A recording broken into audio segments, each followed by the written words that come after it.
بسم اللہ الرحمن الرحیم۔ السلام علیکم، ہمارے چینل پر خوش آمدید۔ ابا کے ساتھ میری تلخ کلامی ہو گئی۔ صبح جب میں اٹھی تو وہ کمرے میں تو کیا گھر میں ہی موجود نہیں تھا۔ کل رات کو ابا کا رویہ یاد کرتے میری آنکھوں میں آنسو آ گئے، لیکن خود کو مضبوط بناتے ہوئے میں اٹھی، فریش ہوئی اور تیار ہوئی۔ اگلا جھٹکا مجھے تب لگا جب رات کو ابا کی واپسی نہیں ہوئی۔ میرا دل جیسے بند ہونے کو تھا کہ یہ بیگانوں والا سلوک، اور اب صبح اٹھتے ہی ان کا یوں غائب ہو جانا۔ مجھے بے حد افسوس تھا کہ ابا بھی اپنی ضد پر قائم تھے۔ میں جانتی تھی کہ ابا کو کیا کام ہوگا۔ ان کو میں جتنا اس کام سے روکتی تھی، باز رکھنے کی کوشش کرتی تھی، وہ اتنا ہی اپنی منمانی کرتے تھے۔ آج میرے ابا پھر سے کسی بچی کا علاج کرنے جا رہے تھے۔ میں دکھی دل کے ساتھ کمرے میں بند ہو گئی تھی۔ کتنی غلط بات تھی کہ بھلے کسی کی زندگی برباد ہو جائے، ہمارا روزگار بند نہیں ہونا چاہیے۔ ارد گرد سے اکثر سننے کو ملتا تھا کہ شادی کو 4 سال ہو گئے، 6 سال ہو گئے، میرے کو کوئی امید نہیں ہے۔ چند لڑکیوں کے تو گھر بھی خراب ہونے کا خطرہ تھا۔ سسرال والے کہتے تھے کہ یہ بانجھ ہے تو ہمیں اولاد کی خوشی چاہیے، جبکہ لڑکی یہ بات کب برداشت کرتی ہے کہ اس کے سر پر سوتن سوار ہو۔ ایسے میں جھگڑے ہونے لگے اور بات طلاق ہونے تک جا پہنچی۔ جس بھی لڑکی کا علاج ابا نے کیا ہوتا، اس کو یہی مسائل درپیش ہوتے تھے۔ محلے کی سلیمہ خالہ جب یہ بتا رہی تھی تو میں شرمندگی سے بس سوچ کر رہ گئی تھی کہ سارا مسئلہ میرے ابا کے علاج کی وجہ سے ہو گیا تھا، مگر وہ تھے کہ پھر بھی باز نہیں آتے تھے۔ اس لڑکی کی زندگی میں آنے والی مشکلات کا سہرا بھی انہی کے سر تھا۔ اسی وجہ سے ابا سے بات کرتے کرتے میری ان سے کافی تلخ کلامی ہو گئی تھی، مگر وہ تو ایسے ہو گئے تھے جیسے کچھ بھی ہو جائے میں نہیں رکنے والا۔ ایسے تاثرات کو دیکھ کر مجھے بے حد دکھ ہوا تھا۔ جب مجھ پر یہ راز کھلا تو میں صدمے سے گنگ رہ گئی۔ مجھے ایسا لگ رہا تھا زمین میرے قدموں سے سرک گئی ہو یا آسمان میرے سر پر آ گرا ہو۔ ایسا تو کبھی میں نے خواب میں بھی نہیں سوچا تھا۔ میں نے کیا، ایسا تو کسی نے بھی نہیں سوچا ہوگا۔ جب یہ راز کھلے گا، حقیقت سب کے سامنے آئے گی تو کیسی قیامت برپا ہوگی، مجھے اس بات کا اندازہ تھا۔ تبھی تو میں اندر سے لرز گئی تھی، میرے چہرے کی ہوائیاں اڑ گئی تھی۔ میں لاکھ چاہ کر بھی اپنے چہرے کے تاثرات نہیں چھپا پا رہی تھی، مگر مجھے یہ راز ہی رکھنا تھا۔ اس راز کو اپنے سینے میں دفن کرنا تھا۔ جب تک یہ بات چھپ سکتی تھی میں اپنی طرف سے اس کو چھپانے کی کوشش کرتی، مگر یہ راز کہاں چھپتے ہیں، ایک نہ ایک دن سب کے سامنے آ ہی جاتے ہیں۔ اس سے پہلے کہ کسی کو اس بات کا علم ہو جاتا، مجھے اس بات کی تہ تک پہنچنا تھا۔ ابا کی شروع سے ایک کوشش رہی ہے کہ وہ اپنے پاس پورا ریکارڈ رکھتے تھے کہ کس کس لڑکی کا کس کس طریقے سے علاج کیا تھا۔ وہ ریکارڈ ابا اپنے پاس سنبھال کر رکھتے تھے، جانے وہ ایسا کیوں کرتے تھے، مگر میرے لیے یہی بات شرمندگی کی باعث تھی کہ اتنی بڑی تعداد میں لڑکیوں کے علاج کرنے کے نام پر ابا خدا جانے کیا کر ڈالتے تھے۔ ریکارڈ میں موجود آدھے سے زیادہ بچیاں جوان ہو چکی تھیں اور قریب ہی سب کی شادی کے بعد بانجھ ہو گئی تھیں۔ ابا بھی نوعمر تھے اور نیا نیا یہ کام سیکھ رہے تھے کہ دادا فوت ہو گئے اور ابا وقت کے ساتھ تجربہ کرتے کرتے بہتر ہوئے تھے۔ مگر شادی کے بعد میری امی جوتائی کا کام جانتی تھی، چند سال بعد میری پیدائش پر ہی وفات پا گئی تھی۔ امی ابا کی ہی دکان پر کام کرتی تھی، یوں ابا کو امی کے کام کا بھی تجربہ ہو ہی گیا۔ ابا کو سب عزت کی نگاہ سے دیکھتے تھے، مگر جب امی نہیں رہیں اور ابا کے پاس نہ دوائیں خریدنے کے پیسے بچے، نہ ہی گھر چلانے کا اور کوئی ذریعہ تھا، تو ابا نے اماں کی دیکھا دیکھی یہی کام شروع کیا۔ تو اکثر لوگ ان کا مذاق اڑاتے تھے، کہتے تھے یہ عورتوں کے کرنے کے کام ہے، مردوں کے کرنے کے نہیں، مگر ابا کسی کی بات سن کر کچھ محسوس ہی نہ کرتے تھے۔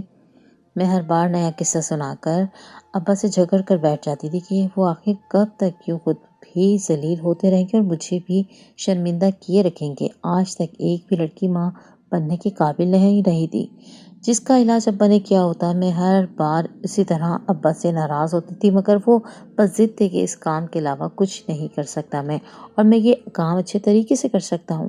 میں ان سے بہت تنگ آ کر یہ بھی پوچھ چکی تھی کہ آخر اس بات کی کیا وجہ ہے کہ وہ جس کا بھی علاج کرتے ہیں وہ لڑکی بانجھ ہو جاتی ہے۔ کیا وہ غلطی سے ایسا کرتے ہیں، یعنی ناتجربہ کاری کے باعث، یا جان بوجھ کر یہ سب کرتے ہیں؟ اس پر وہ خاموشی سے مجھے جواب دیے بنا میرے پاس سے اٹھ کر چلے جاتے تھے، اور ہر بار ان کی آنکھوں میں ایک عجیب سا تاثر ہوتا تھا جس کو سمجھنا میرے لیے ناممکن تھا۔ یا شاید میں ہر بار ان سے نفرت یا شک کرنے میں اس قدر محو ہوتی تھی کہ دیکھ ہی نہیں پاتی تھی کہ ان کی آنکھیں کیا پیغام دیتی ہیں۔ بس ایک بار وہ اتنا ہی کہہ پائے کہ ہر کوئی چلتا ہے مجھ سے کہ میں سب سے اچھا کما لیتا ہوں۔ پاس پڑوس کے 2-3 گاؤں والے بھی مجھ سے ہی اپنی بچیوں کا علاج کروانے دوڑے چلے آتے ہیں۔ اگر اتنا بڑا مسئلہ سب کے ساتھ ہو رہا ہوتا تو پھر میرے پاس لوگ کیوں آتے؟ میں نے تو کبھی کسی کو نہیں سنا کہ میرے علاج میں کوئی مسئلہ ہے۔ اور شاید وہ سچ کہہ رہے تھے کہ مجھے سلمیٰ خالہ نے بتایا تو تھا کہ ان کی بھانجی کے ہاں خوشی نہیں آئی، مگر یہ بات کرتے ہوئے انہوں نے ابا کو قصوروار نہیں کہا تھا۔ نہ ہی اب تک لوگوں نے ابا کا علاج کو وجہ جان کر ان کے پاس آنا چھوڑا تھا۔ آج بھی ویسے ہی ان کے پاس ایک لائن لگی ہوتی تھی، مگر میں چند بدخواہ لوگوں کے معنی خیز باتوں سے کیسے پیچھے چھڑاتی جو جان بوجھ کر اونچی آواز سے مجھے سنانے کو یہ تبصرہ کیا کرتے تھے۔ ابا واپس آئے تو ہمیشہ کی طرح پسینے سے تر تھے اور ان کے حواس اڑے ہوئے تھے۔ ہر بار جب وہ کسی نوجوان کا علاج کر کے کراتے تھے ان کی یہی حالت ہوتی تھی۔ میں سمجھ نہیں پاتی تھی ان کی یہ حالت نہ جانے کیوں ہوتی تھی۔ میں نے ابا کو چائے پانی دیا اور خود کھانا بنانے چلی گئی۔ انہوں نے رات کو کھانا کھاتے ہوئے بتایا کہ کل ہی انہیں کسی اور گھر میں جانا ہے۔ اس گھر میں 2 بچیوں کا مسئلہ ہے اور انہوں نے خود علاج کے لیے ابا کو بطور خاص بلاوا بھیجا تھا۔ ابا ایک بار علاج کرنے کے بعد ہمیشہ 2-3 دن تک اچھی حالت میں مبتلا رہتے تھے اور انہیں گھبراہٹ اور خوف بھی طاری ہوا رہتا تھا۔ اب وہ پریشان تھے کہ اب وہاں کیسے جائیں گے۔ میں تو ان سے ناراض تھی۔ ان کی حالت دیکھ کر بھی ساختہ انہیں مشورہ دیا اور کہا کہ آپ ان لوگوں کو انکار کرتے ہیں، آپ کی حالت بہتر نہیں ہے۔ کسی پرائے گھر میں جا کر بیمار پڑ جانے سے اچھا ہے انسان گھر میں رہے۔ میرے مشورے پر انہوں نے فوری نفی میں سر ہلا دیا۔ میرے روکنے پر ابا نے جو جواب دیا تھا میں وہ سن کر حیرت زدہ رہ گئی تھی۔ وہ جلدی سے بولے کہ میں ان لوگوں کو انکار نہیں کر سکتا، چاہے میں بستر پر پڑا رہوں، مگر وہ بلا لیں تو میں ان کے بلاوے پر ضرور جاؤں گا۔ میں نے حیرت سے سوال کیا کہ ایسی کیا مجبوری ہے آپ کی؟ میرے سوال پر ابا بولے وہ لوگ بہت امیر ہیں اور باقاعدہ اصرار کر کے مجھ سے علاج کرواتے ہیں۔ اس کے بدلے وہ مجھے بہت پیسہ بھی دیں گے اور گندم چاول وغیرہ بھی دیں گے۔ مجھے ابا کی اس حالت سے شدید الجھن ہوتی تھی۔ وہ ان چیزوں کی وجہ سے اپنی بیماری اور حالت کی بھی پرواہ نہیں کرتے تھے۔ اب وہ بہت کمائی کر چکے تھے اور میں چاہتی تھی وہ بس گھر بیٹھ جائیں۔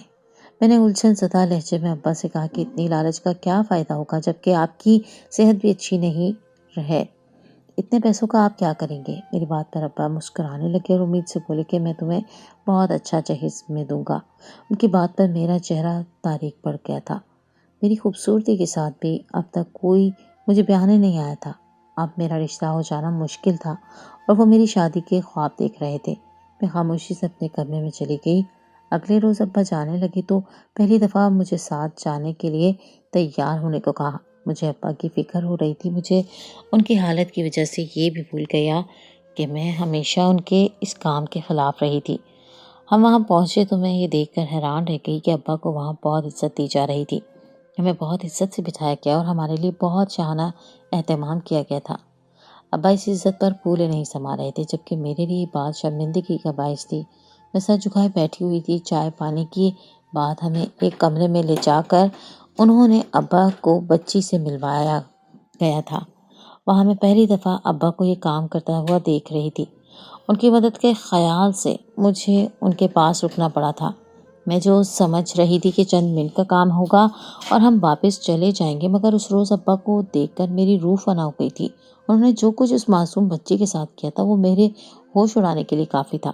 میری حالت بڑی طرح بگڑنے لگی تھی۔ میں بھی ان کی طرح بے وجہ کپکپانے لگی تھی، کیونکہ جو کچھ ابا ان بچوں کے ساتھ کرتے تھے وہ دیکھ کر کسی کی بھی یہی حالت ہو سکتی تھی۔ میرا نام مومنہ ہے اور میرے ابا کا نام صدیق ہے۔ ہمارے گھر میں بس ہم 2 ہی فرد رہتے تھے۔ دراصل میں ایک چھوٹے سے اور پسماندہ گاؤں میں رہتی تھی۔ اماں میرے بچپن میں ہی دنیا سے جا چکی تھی اور اماں کی وفات کے بعد سے بچیوں کے علاج کرنے کا کام کر کے گھر چلا رہے تھے۔ میں نے جب سے شعور سنبھالا تھا میں بس اس کاروبار سے شرمندہ ہوتی تھی۔ جب اسکول جانا شروع کیا تو بچے بھی میرا مذاق اڑانے لگتے تھے۔ ابا کا کاروبار میرے لیے بے حد شرمندگی کا باعث بن گیا تھا۔ اس شرمندگی اور سب کے طنز سن سن کر میں اکیلی رہنے لگی تھی۔ میری کوئی دوست نہیں بنی تھی۔ میری زندگی عام بچوں کی نسبت بہت مشکل گزر رہی تھی۔ گاؤں کے لوگ اپنی بچیوں کے علاج کے لیے ابا کو بلوا لیتے تھے، مگر بعد میں وہی سب ابا پر ہنستے تھے کہ ابا کو عورتوں والا کام ہی ملا تھا اور کوئی کام نہیں تھا کمائی کے لیے۔ انوکھا مرد ہے، بے شرم ہے۔ عجیب ہے وغیرہ وغیرہ۔ شاید ابا یہ باتیں انسنی کر دیتے تھے، مگر میں یہ سب سن کر افسردہ ہوتی رہتی تھی۔ کچھ بڑی ہوئی تو میں نے لوگوں کے سامنے جانا چھوڑ دیا۔ کوئی انجان ہمارے گھر بھی آتا تو میں ہماری شرمندگی کے کمرے میں جا چھپتی تھی۔ ایسا کر کے آہستہ آہستہ میرے جوان ہونے تک گاؤں کے بہت سے لوگ مجھے اب نہیں پہچانتے تھے۔ بس ہمارے گھر کے قریب قریب والے چند لوگوں کا آنا جانا تھا اور بس وہی لوگ مجھے جانتے تھے۔ میں اب لوگوں سے بالکل الگ تھلگ رہنے لگی تھی۔ گھر کی چار دیواری سے نکلنا اب ڈرانے لگتا تھا، اور اب میں بھی اس تنہائی کی عادی ہو گئی تھی۔ سارا دن گھر کے کام کاج کرتی اور ابا میرے لیے دھاگے اور کپڑے وغیرہ لاتے تھے۔ فارغ وقت میں سلائی کڑھائی اور بنائی کرتی، جن کو کرنے سے مجھے بہت خوشی ملتی تھی۔ میں بہت حسین اور خوبصورت لڑکی تھی، مگر غربت اور ابا کے اس کمائی کے ذریعے کی وجہ سے کوئی بھی میرا رشتہ نہیں مانگ رہا تھا۔ لوگ رشتہ داری کاٹنے کے لیے ہمیں عزت کی نگاہ سے نہیں دیکھتے تھے۔ کم سے کم میرا نظریہ تو یہی تھا کہ ابا کی وجہ سے میری شادی نہیں ہوئی۔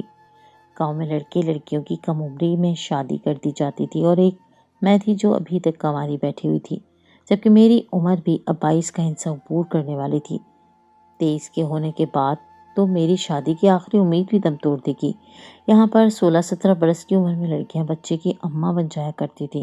وقت گزرنے لگا اور وہ بچیاں جن کے علاج ابا نے کیے تھے جوان ہونے لگی تھی، اور ان کی بھی شادیاں ہوتی جا رہی تھی، مگر میں نے محسوس کیا تھا کہ ہر وہ بچی جو ابا کے ہاتھ لگاتی تھی وہ سب کی سب شادی کے بعد بانجھ نکلتی تھی۔ شاید لوگوں کو اس بات کا بھی احساس نہیں ہوا تھا، مگر میں ان میں سے کئی ایک بچیوں کو اچھے سے جانتی تھی۔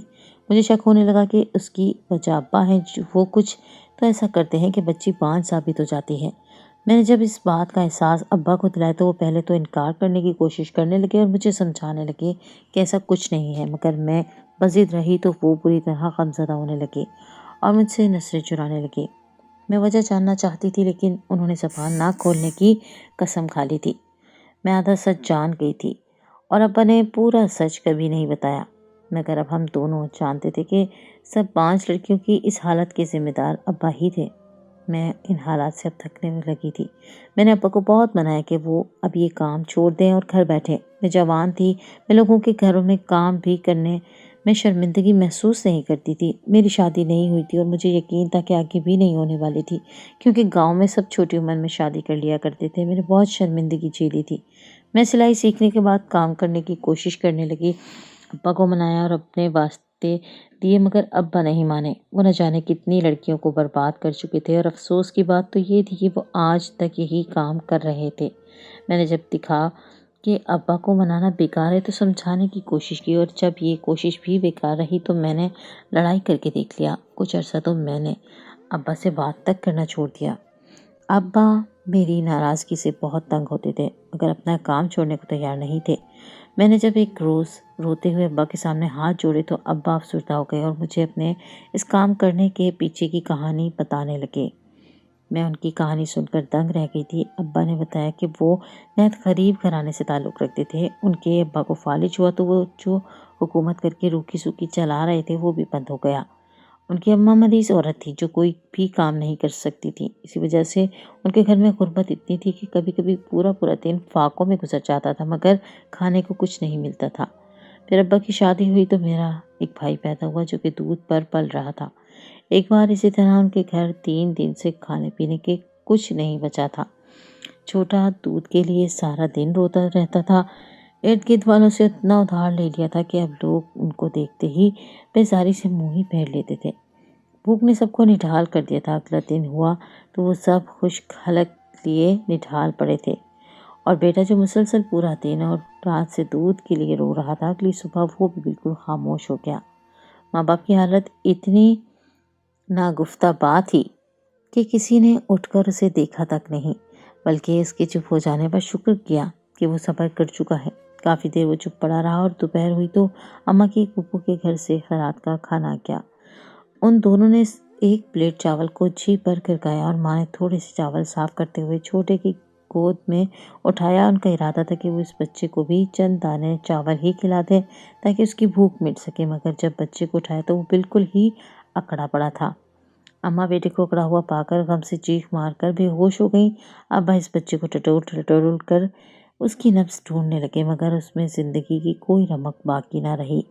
ابا نے گہرے رنج میں ڈوب کر اس لاغر سرد بچے کو دیکھا اور پھر سامنے موجود بیوی کو دیکھا جو امید سے اسے دیکھ رہی تھی، مگر وہ ان کے بیٹے کو ٹھیک کر دے گا۔ مگر ابا نے اس کے سر پر دھماکہ کیا تھا کہ ان کی اکلوتی اولاد مر چکی ہے اور اب اس کا علاج نہیں ہو سکتا۔ وہ سن کر اماں غم و صدمے سے پاگل ہونے لگی تھی۔ بھوک اور غم سے ان کی حالت بہت بری ہو رہی تھی۔ سب ان کو ترس اور ہمدردی کی نگاہ سے دیکھتے تھے۔ چھوٹے بچے کے مرنے پر ارد گرد والوں نے کچھ دن تو ان پر ترس کھا کر کھلایا پلایا، مگر وہ سب بھی اتنے امیر نہ تھے کہ ساری عمر ان دونوں کو بٹھا کر کھلاتے۔ الٹا کچھ عرصے بعد جو سب قرض دے چکے تھے وہ اپنے پیسے واپس مانگنے لگے۔ ہمت کر کے قرض کے پیسے کے بدلے اماں نے ان سب لوگوں کے بچیوں کا علاج کا کام کرنا شروع کر دیا۔ کسی نے کوئی حساب نہیں رکھا اور ان سے اپنی بچیوں کے مفت علاج کرواتے رہ گئے۔ پورے 1 سال تک اماں گاؤں کے ہر گھر کی بچی کا مفت علاج کرتی رہیں۔ ارد گرد کے گاؤں والے بھی ان کے معالجے کو سراہنے لگے اور انہی کے پاس اپنی جوان ہونے والی بچیوں کو تمام مسائل کے علاج کے لیے لاتے رہے۔ 1 سال بعد دونوں نے اب لوگوں کو جواب دے دیا کہ ان کے چند آنے کب کے پورے ہو چکے۔ لوگ ان پر تھو تھو کرنے لگے تھے۔ وہ بہت مہارت سے ہر طرح کی لڑکیوں کی تکالیف کا علاج کر رہے تھے اور گھر کے حالات بھی اپنی ڈگر پر آ چکے تھے۔ پھر میری پیدائش کے بعد اماں بیمار ہو گئیں اور چند ہی دن میں اماں کی موت ہو گئی۔ ابا پوری طرح ٹوٹ گئے تھے اور کام پر بھی نہ جا پائے تھے۔ اب بیٹھ کر کھانے سے تو قارون کے خزانے بھی ختم ہو گئے تھے، تو ان کی جمع پونجی کہاں تک چل سکتی تھی۔ رفتہ رفتہ سب کچھ ختم ہو گیا اور ایک بار پھر نوبت فاقوں تک آن پہنچی۔ وہ غربت سے گھبرائے ہوئے تھے۔ جس شخص نے لوگوں کے لیے بے دام غلام کی طرح کام کیا ہو اور اس کے ساتھ بھوک بھی سہی ہو اور ذلت بھی، اس کے لیے دوبارہ خود ہی اماں کی طرح لڑکیوں کے علاج کرنے والا یہ کام جس میں اتنا پیسہ تھا کہ گھر میں اچھا کھانا پینا ہو گیا ہو، ان کے لیے بہت باعزت کام تھا۔ میں ابا کی کہانی سن کر رونے لگی اور ابا کو سینے سے لگا لیا۔ مجھے لگتا تھا کہ میں نے بھی ذلت کی زندگی جی ہے، مگر ابا نے ذلت کے ساتھ بھوک اور غم بھی جھیلے ہیں۔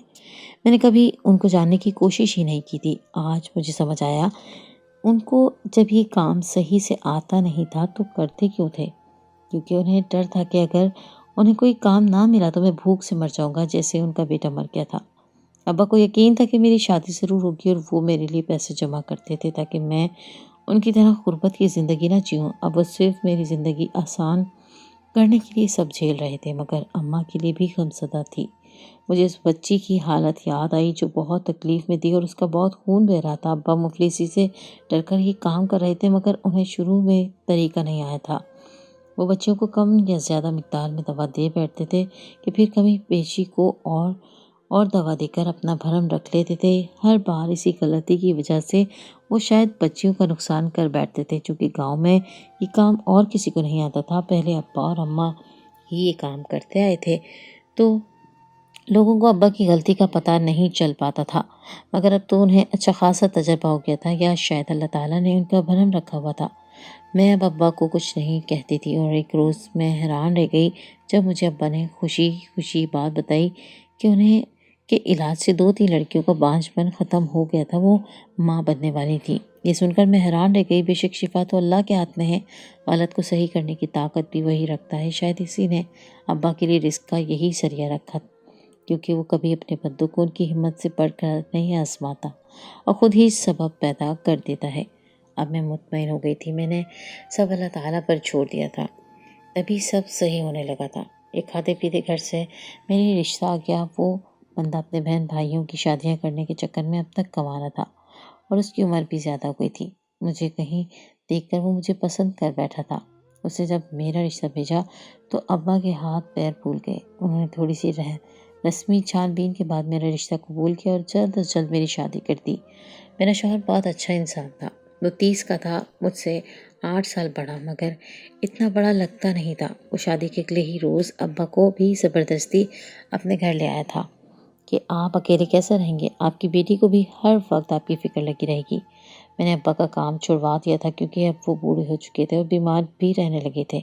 میں جانتی تھی میری باپ نے اپنی ساری زندگی غربت کی وجہ سے مشکل وقت گزارا ہے، بہت تکلیفیں جھیلی تھی، اور میں چاہتی تھی اب وہ عمر کے اس حصے میں آرام کریں اور ساری تکلیفیں بھول جائیں۔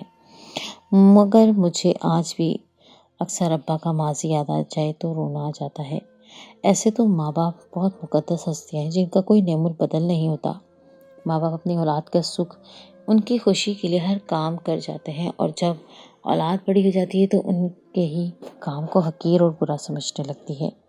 ماں باپ اپنے والد کے پیٹ پالنے کے لیے، ان کی خواہشیں پوری کرنے کے لیے ہر چھوٹا بڑا کام کرنے کو تیار ہو جاتے ہیں، مگر اولاد کو اپنی شان میں کمی لگنے لگتی ہے اور وہ والدین کی محنت کی کمائی کو اپنے لیے شرمندگی بنا لیتے ہیں۔